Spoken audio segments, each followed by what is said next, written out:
je suis à Saint-Sauveur-le-Vicomte, devant le château, monument emblématique du Moyen-Âge.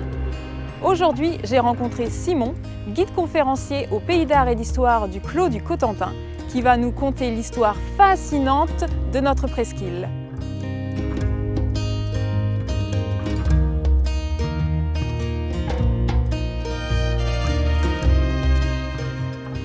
Bonjour Simon, nous sommes à Saint-Sauveur-le-Vicomte. Merci de m'accueillir devant cet impressionnant château. Est-ce vraiment le plus grand château médiéval du Cotentin? Bonjour Séverine. Effectivement, le château de Saint-Sauveur-le-Vicomte a eu une importance capitale durant l'histoire du Cotentin. Je vous propose d'aller voir ça. Saint-Sauveur-le-Vicomte, ne serait-ce que dans le nom du lieu, on comprend son importance. C'était le cœur d'une grande vicomté, donc un pouvoir fort était installé ici. C'est donc normal qu'on y trouve une forteresse aussi imposante que celle-ci, qui a dû essuyer toutes les vicissitudes de l'histoire de France, et en particulier cette grande guerre qui a marqué le Moyen-Âge, qu'est la guerre de 100 ans. Le château de Saint-Sauveur-le-Vicomte, tel qu'on l'aperçoit, aujourd'hui, il faut bien comprendre que c'est un château anglais. Ce sont bel et bien les Anglais qui, pendant le conflit, pendant cette guerre de 100 ans, s'étaient rendus maîtres du site de Saint-Sauveur. Et voilà pourquoi, pendant le conflit, les Français ont dû récupérer le château de Saint-Sauveur-le-Vicomte. Et pour ça, le château a subi un siège long de plusieurs semaines, au prix duquel les Français réussiront enfin à récupérer la forteresse. D'après ce que tu me dis, on constate que l'époque médiévale est très importante pour l'histoire du Cotentin, mais est-ce qu'on peut remonter encore plus loin dans l'histoire du territoire? Bien, effectivement, on peut remonter très loin dans l'histoire du Cotentin. L'exemple du site du Pou, au Rosel, récemment découvert, nous prouve qu'il y a plus de 8000 ans de ça, des familles entières vivaient en Cotentin.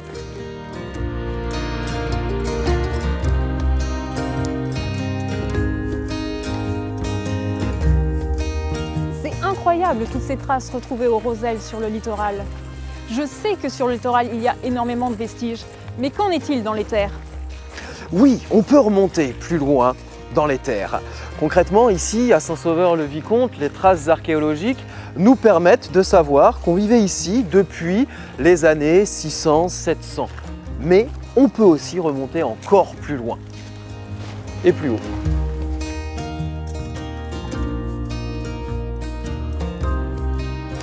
On est plus haut, on va pouvoir maintenant aller plus loin.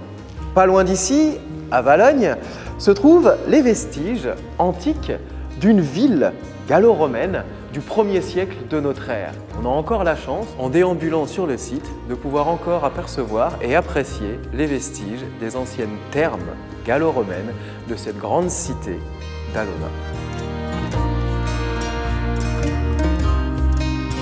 Si j'ai bien compris, Alona est une cité antique située à Valognes, mais j'ai remarqué qu'à Valognes, il y a beaucoup d'hôtels particuliers.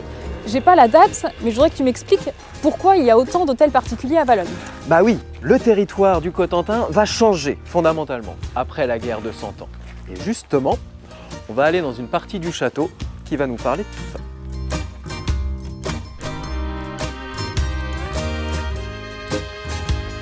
Le temps. Donc cette tour qu'on est en train de gravir, c'est celle qu'on appelle la tour des prisons. Parce qu'après le Moyen-Âge, le château de Saint-Sauveur-le-Vicomte va effectivement être transformé en prison. Et c'est justement à cette même époque, le château devient une prison, que Valognes va se doter de tous ces hôtels particuliers qu'on peut encore apercevoir aujourd'hui.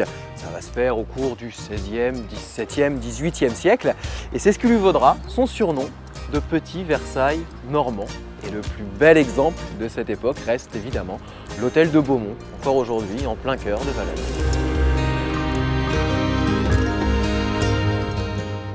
Merci beaucoup Simon pour cette fantastique visite du château de Saint-Sauveur-le-Vicomte. Et vous aussi, vous pouvez découvrir ce château tout au long de l'année en visite libre ou en visite guidée avec le Pays d'Art et d'Histoire du Clos du Cotentin.